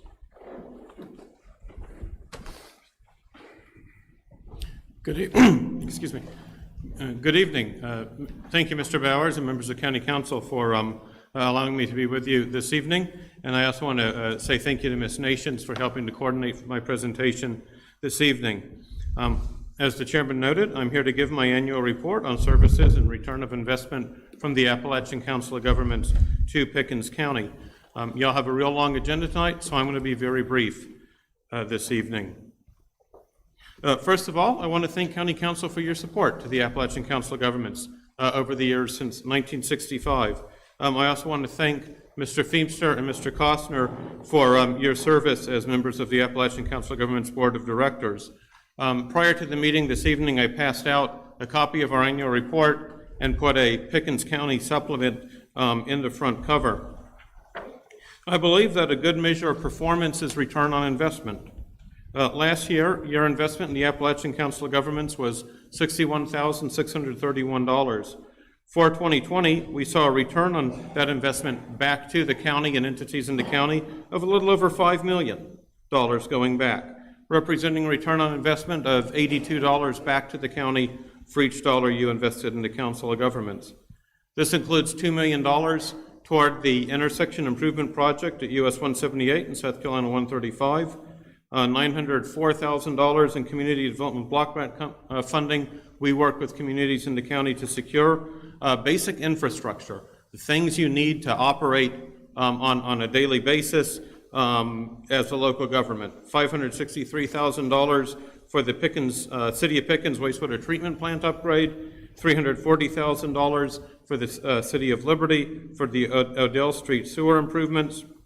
With the Rural Infrastructure Authority, $447,000 in grants we helped to secure, $259,000 for the quarry and Old Norris lift station replacement, and $187,000 to the City of Liberty for their Rices Creek lift station. Also worked with City of Liberty to secure $40,000 in Appalachian Regional Commission funding for its economic strategic plan. Something that's been really critical most of the time, but especially so during the COVID, is our services to seniors. And in 2020, we funded $955,000 for services to seniors in Pickens County. And our purpose in this money is to allow seniors to stay in their homes, to not have to go into institutions. When they go in institutions, their quality of life goes down real bad. They don't want to do it, and when they go in institutions, it costs a whole lot more money for the rest of us. So that's the goal behind that. The funds that we provided, over 63,000 meals served. I remember one morning, late April or early May, got an email from Mr. Guarino, your finance director, who said that with the COVID, the lady who runs Meals on Wheels was just getting incredibly swamped with applications for new meals. Seniors didn't want to go out. They didn't want to go to the grocery store. Can we help? By the next day, we were able to increase your funding by several $100,000 to accomplish that. Was very pleased, given the incredible unique situation with the COVID with that. Our funding provides shelter, medical services, home health care, home care, transportation. It's amazing how many seniors have to go back into a hospital or facility because they can't make their appointments for physical rehab or for follow-up medical. We take care of that. So again, just a program I'm really, really proud of from our agency. Through our partners at WorkLink, provided $684,000 in training for workforce development, serves industries that develop skills they need, and serves folks who, because of changing conditions or a plant closing or other unemployment, need to enhance their training to become employable again, to get back into the workforce. Provided $55,000 to the DSN board to purchase an ADA compliant van. In addition to the dollars that go to the county, we also provide a number of services. I'm not going to read them all to you, but I would ask that during your spare time, you do take a look at some of those services. Perhaps just a couple of highlights. Continued administration on grant funding from the past. We've helped entities in the county obtain over $10.5 million in funding over the past 5 years. Continue to work with the Alliance Pickens on the Info Minimum program. We provide the data and the mapping that's used by your organization to respond to requests for information, to do marketing for the county, to bring in economic development. Proud of our interaction with local governments. We're currently working with the City of Clemson to facilitate a vision process, provide planning administration for the cities of Liberty and Pickens, have ongoing technical assistance with all of the municipalities in the county. Do training, introductory to management for entry-level managers, both the county, special purpose districts, municipalities in the county, also customer service and specialized training. Rural transportation, I mentioned the one project. Since 1998, we've provided $33 million in funding to the county and have $8.5 million scheduled for projects in Pickens County over the next 4 years. As one thing that had started to become a problem was as Pickens County gets designated, as more and more the county gets designated as urban and part of GPATS, where could we spend our money? And that was becoming an issue. We were able to get a change in the regulations that now says we can spend money on portions of the county where a significant amount of the traffic is actually used by rural residents, people going from rural to urban areas. So we can help you in more places than we could a couple of years ago with that funding. Finally, I'll mention our COVID small business program. Through our partners with the Appalachian Development Corporation, we've worked with numerous businesses in Pickens County and throughout the region in identifying funds that are available through the Employment Protection Services, the loans, the forgivable loans, the PPE, Again, with just the incredible impact that the COVID's had on small business, very pleased that we were able to help some of those folks who, it's their livelihood, it's their entire savings, what they do. So again, very pleased about that. I'm going to wrap it up there because I know you have a lot more ahead, but if there's any questions, I'd certainly be glad to respond to those. Does anyone have any questions?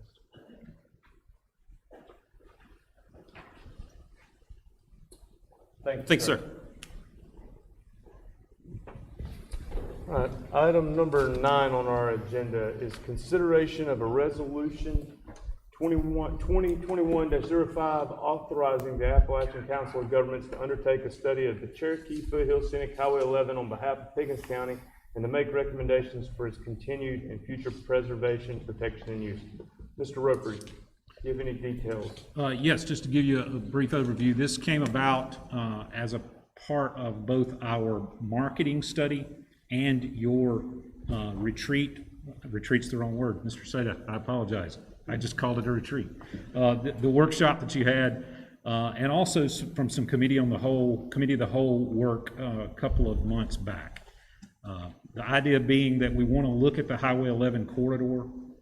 There seemed to be kind of unanimous support on the council for at least looking at what is our long-term vision there, what can we do to protect that unique resource, that unique area of the county. And so I believe it was Councilmember Whitehurst's idea that let's go to someone like the COG that has specific Appalachian mission in its statement and see if they might be willing to do a study. We had a member of the public speak with some concern about that, and I wrote the name down as Ms. Alford. I may have gotten that name wrong. But regardless, the concern was we were looking at some kind of big development. Quite the contrary, we're trying to look at what the rules will be going forward to make sure that while we respect the private property rights, we also respect that beautiful area of the county. So this resolution would allow the COG, the Appalachian Council of Government, and I promise I did not arrange, Mr. Pellissier, I did not arrange this to be the next agenda item. I apologize for that if it seems heavy-handed in that regard. But what this would do is allow the COG to undertake this study. They've outlined a work plan for us where over 6 months they're going to take a significant amount of public input, which I know was one of the concerns that was raised during the public forum.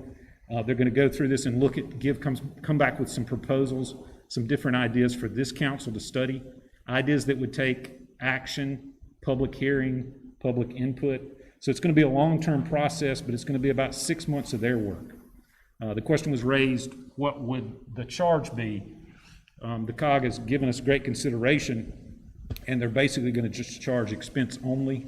They estimate that at about $7,500.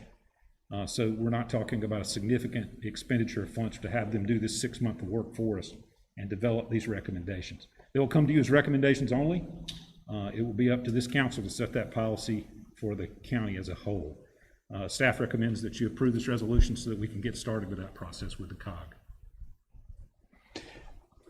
Have you met with them? I mean, I see a proposal for them, obviously, of what they've done. What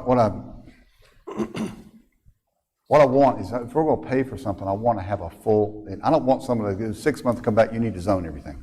Yeah. I want some real, what we want to do, and I think some of us, we want to protect the area, but we don't want to infringe on people's rights at the same time. And there's a very fine line into doing that and letting people allowed to do what they want to, but at the same time, not putting up, some massive industrial plant there. Right. And if their only answer is you have to zone everything, then I'm not interested in spending $7,500. And so I'm just trying to get a feel from you and your conversation is, what kind of in-depth study are they talking about? Yeah, so a couple of things there, and other members of council could back me up. I know that you weren't at the last committee meeting, right, because you had a business arrangement, which is certainly understandable. You all sacrifice a great deal of time for this public service.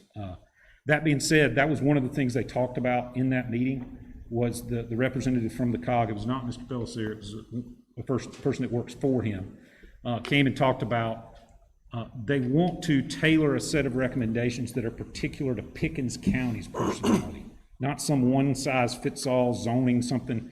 The concern you speak to is exactly what they were saying in that committee meeting.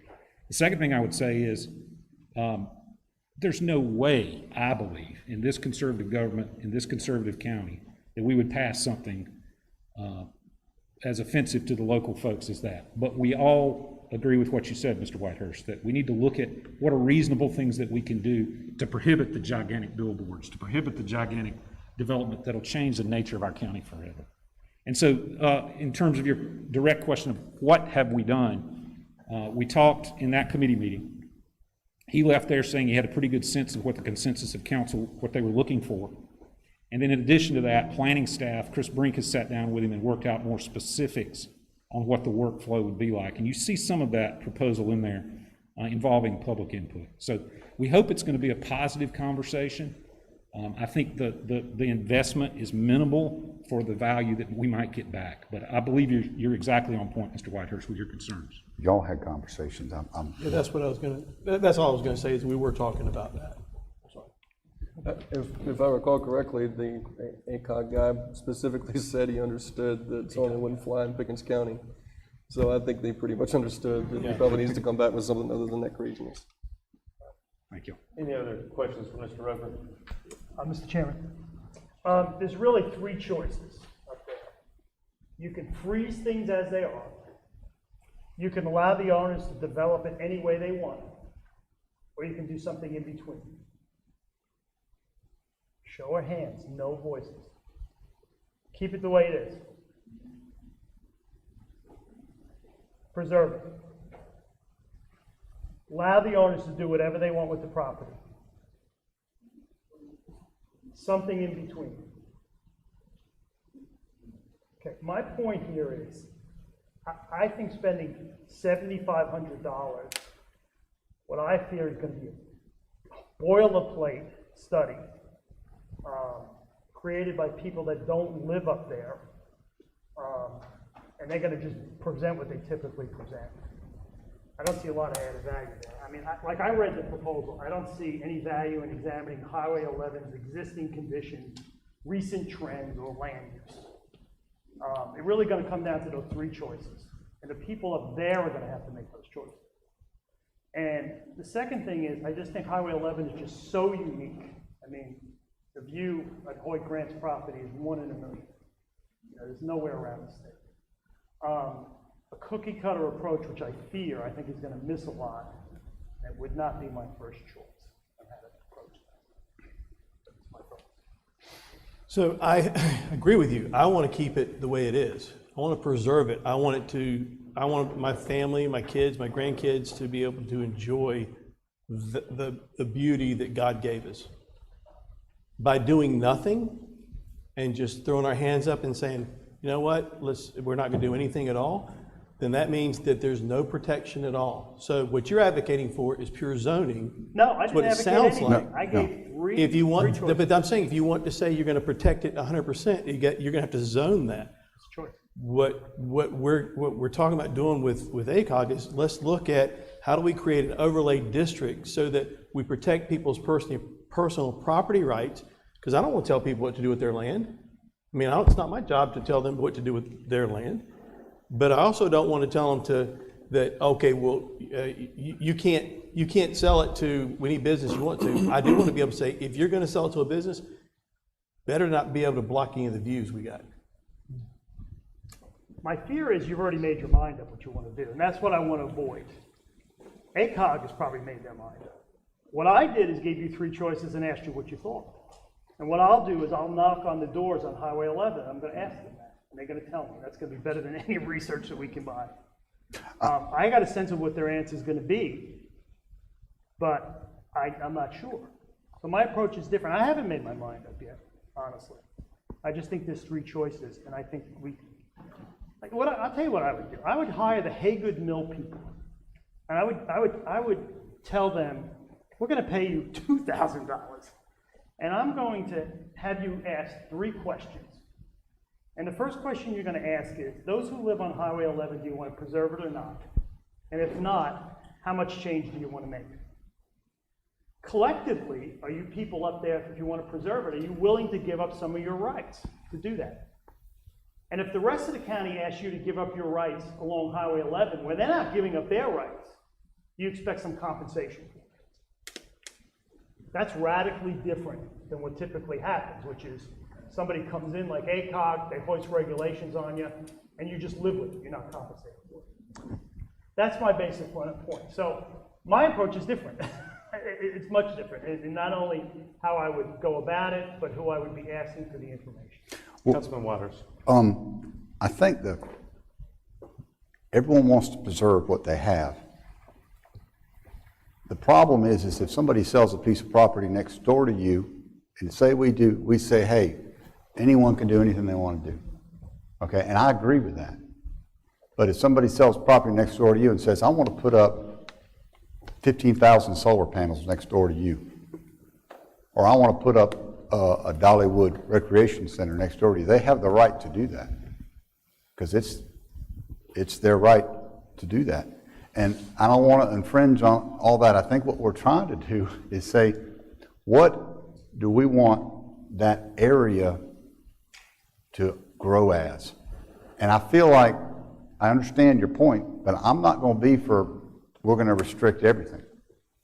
But I don't want Highway 11 to be Woodruff Road. I don't want Greenville in Pickens County. I go to Greenville every day to go to work. That's where my office is. I choose to live here because of what we have here. And I don't want this to become that. We already got that. You know, and I think part of what we're trying to do is figure out how to preserve that, at the same time balance people's rights. And that's kind of what we're looking at. And I think people that get so worried about, and I'm not going to be one to say let's zone, and I don't think that's the answer. But there has to be something in there to help protect Pickens County to keep it different. Because you know what? I don't want BMW here. Mr. Quinn, you want jobs, and you want big, high-paying jobs and all that stuff. I don't mind going to Greenville because I get to come home to this. This is what I want to come home to, and this is what I want to preserve. And that's my intention. But it's not necessarily what you want with your property, what somebody else can do to sell out and say, well, I'm going to sell 10,000 acres and do whatever the heck I want to. That's the question I think we're looking at, and I feel like the information we can get, what I don't want is what you said, a boilerplate, this is it. We want the zone. I want a real in-depth look at what are our options and something different that tailors to us. And you're telling me that's what they said, and you guys are telling me that's what they said. And if I could add to your point, this is not a time for discussion, Mr. Quinn. You know the rules, Mr. Quinn. This is not a time for discussion. To your point, I think using an organization like COG or any other out there, the legalities that go with staying in the boundaries, having clear legal guidance from go there's a lot of value in that as well. If not, you'll end up with yourself in a bind that could cost you a lot more than $7,500. I've got a situation. This happened 40 years ago.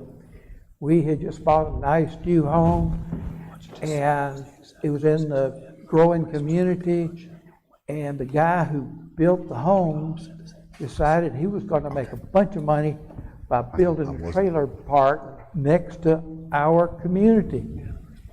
And that was the case where we did have zoning, and that helped protect us from that terrible thing that would have ruined our property values.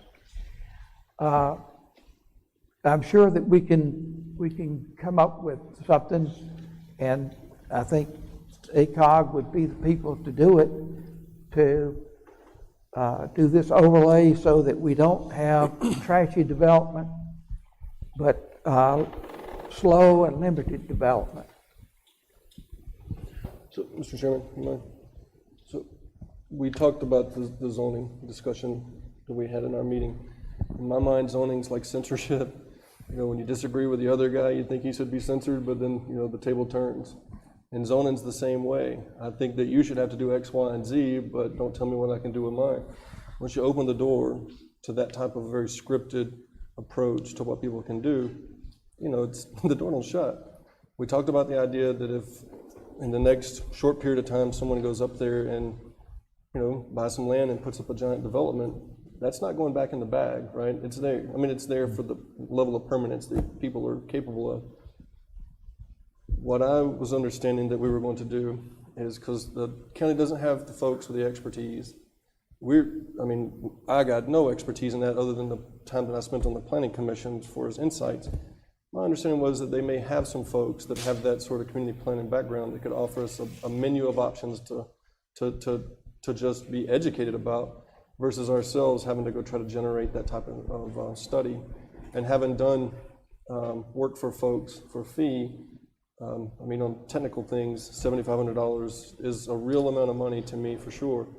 But to have some folks bring to us a menu of things to look at that may or may not be exactly what we will go with, I think there's an element of opportunity here that we should all be open to. And then Mr. Seda can certainly get the background from the folks in his county. Because I think it's going to be very difficult for somebody to say, sure, tell me that my kids can't sell this land. I don't think that's going to happen. Yeah, I think that's going to be the big issue. I think if I'm going to just speculate, if you ask the people up there what they would do, they wouldn't develop it because they haven't developed it. It's going to be when Dollar General comes along and goes to Mr. Smith at 5400 Highway 11, I hope that's not a real threat, whoever that is. And he's going to say, your property's worth $100,000, but we'll give you $500,000. Well, guess what? He's going to want the right to sell it. That's where it's going to, when you start to turn over, when things start to turn over. But I don't want to keep ACOG out of it totally. I just think at the end, when we've decided what we wanted between those three choices, by all means, you bring them in and say, this is what we've decided on. What do you got? And that's right, as far as I look at it, how I would look at it. But no, you all make very good points. Well, I ask for a motion and a second to consider resolution 2021-05. I move that we accept that. Second. Motion by Councilman Feenstra, second by Councilman Costner. Is there any other discussion over that motion and second? All those in favor, please signify by raising your hand. 4, all those opposed. 1, Mr. Sater. Thank you, gentlemen. On to item number 10. Mr. Roper, I will give you the floor again to go over our 2021 council goals and objectives. Mr. Chairman, follow-up from our planning session. Yes, planning session. Thank you. Mr. Chairman, as I told you, I felt like I was talking too much tonight, so I apologize about that based on just what was in the PowerPoints. But thank you for the opportunity to go over this.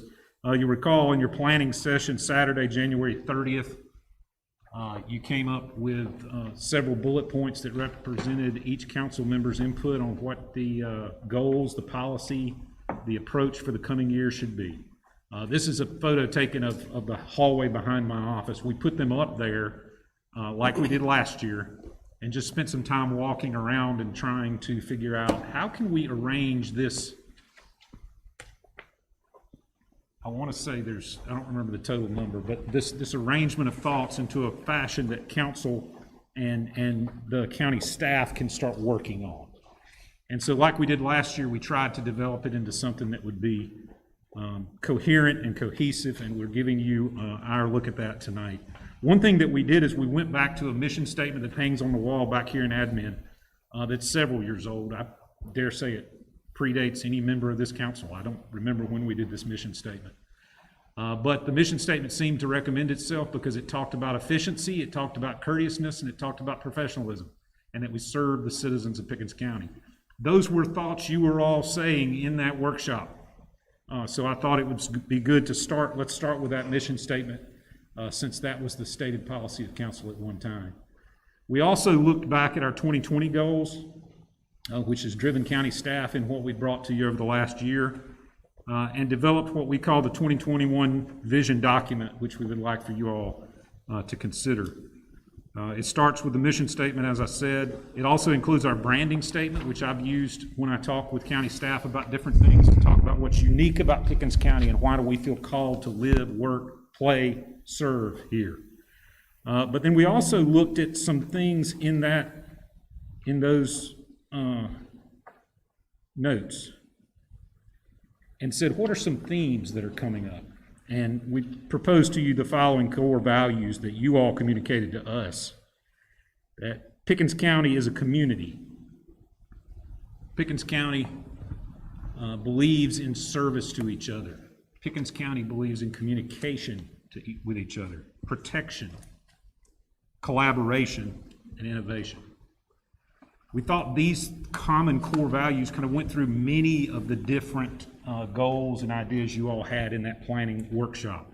And so just taking those core values together, we think those will be good guidance to staff.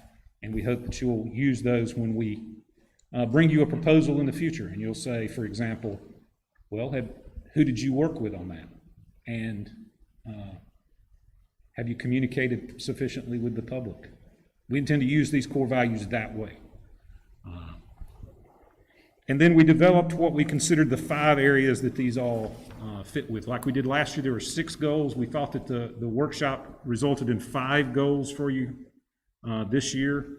The first one being providing efficient and essential services. In a way, this is a restatement of 2 of your goals from last year.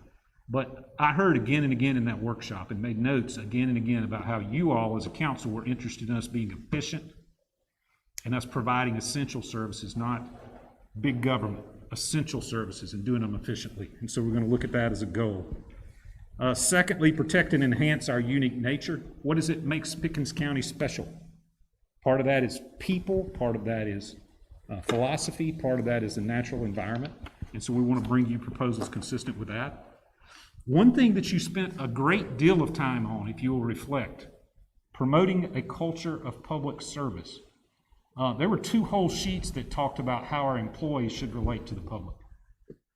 And as we looked at those and figured out what were you telling us to do, we think it fits under a common goal of promoting a culture of public service. Pickens County being an employer that people are proud to work for, that people are proud to deal with. And so we want to have that as a goal. Deliver prompt and efficient emergency response. This is something that really reflects a goal from last year as well. But as we look at consolidating our fire districts based on your ordinance that you passed in the fall, as we look at our emergency medical service and making that more efficient, and as we look at our rescue squads, the way we relate with our police agencies as well be another goal. And then strengthen our resilient local economy. One thing we've proven through COVID and through the downturns is that Pickens County's economy stays strong. But what can we do to make it better? This is an area where I think what Mr. Quinn's talking about, what I'm talking about, and what you have as a goal all lines up. We all want our economy to be better. And so those were the 5 big items. In the package you received, you'll see where we grouped the individual thoughts you had in those 5 items. We'd ask you to look that over. But the next step for staff, and I intend to bring this back to you next month, is to look at how do we measure our progress over the course of this year with those 5 goals. Let's take the next step. We came up with goals last year, but how is staff going to be accountable to you, the elected representatives? And it seems to me that what we should do is come back to you with metrics. In December when we get together, do I need to be able to show you how have we strengthened our resilient local economy? How have we provided efficient, essential government services? Come up with some metrics that you all can gauge that by. So we're working on that now, and we intend to bring that back to you next month. Regardless, I find this process to be essential for knowing that county staff's working consistent with the policies that you all set, the vision that you all set. So I just want to thank you for going through that exercise. I know visioning meetings like that are not the most fun you've ever had on a Saturday. So I appreciate your patience with us all. I will tell you that they are invaluable for me to continue month after month pointing at a North Star and saying, you want to know why we're doing this? Because this is what the policy elected officials told us to do. That's invaluable as a leader of this organization. So I want to thank you for that and provide those to you for use as you deem appropriate. Thank you, Mr. Roper. Item number 11 is first reading in title only of an ordinance amending Article 1 of Chapter 34 of the Pickens County Code of Ordinances so as to provide remedies and penalties for illegal litter and dumping in the unincorporated areas of Pickens County and matters related thereto. I ask for a motion and a second to constitute first reading in title only of this ordinance. So moved. Motion by Councilman Wilson. Second by Councilman Feimster. Any discussion? I'd like to make an amendment that after first reading, it goes immediately back to the committee of the whole for further discussion so that we can move the process along as quickly as possible. I have a motion that we add it to committee of the whole after first reading. Second that one. Second by Councilman Pickens. Is there any discussion on that amendment? All those in favor of the amendment as made, please signify by raising your hand. It's unanimous. Now back to the motion at hand. Any other discussion? All those in favor, please signify by raising your hands. And that's unanimous. Thank you, gentlemen. Item 12, the consent agenda. 2021 rec funding request, 2021 ATAX funding request, Pickens County Performing Arts Center Foundation Board, all 501c3s that the county does business with, and the emergency service update. I ask for a motion and a second that we approve the consent agenda items as presented. Motion. Motion by Councilman Costner. Do I have a second? Second by Councilman Whitehurst. Any discussion on the motion? I have a question. So this means that these are all going to committee? Is that what your consent agenda purposes? Okay. I didn't know. Thank you. Any other discussion? All those in favor, please. I have a question. I apologize, Councilman Wilson. So they'll all be presented by folks, they'll be given to us in a paper form? How does this work? For instance, the 2021 rec funding and the ATAX funding request, those committees respectfully will come and they will bring those. We'll get that information, and that's when they will give us their recommendations on these requests. Public meeting? Yes, sir, it's public meeting. Committee of the whole. Committee of the whole. Okay. And they'll provide documentation beforehand, or proposals or whatnot? Yes, so we'll get a notebook. Yep. Typically, it's a 3-ring binder, slam full. Okay, all right, thank you. And we'll get that ahead of time so we're prepared when we get there. All right. That's Megan's responsibility. She does a great job with that. Okay. Any other discussion?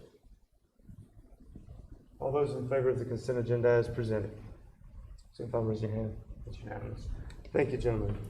All right, item 13 on the agenda is executive session, contractual economic development update, personnel, section 34-70, Pinnacle Performer Award, boards and commissions, section 30-4-70, beautification committee. Do I have a motion that we go to an executive section for these items as listed? So moved. Motion by Councilman Feimster. Do I have a second? Second. Second by Councilman Costner. Any discussion? All those in favor, please signify by raising your hand. It's unanimous. Thank you. Gentlemen, we'll recess to go to executive session. Please leave your mics down here.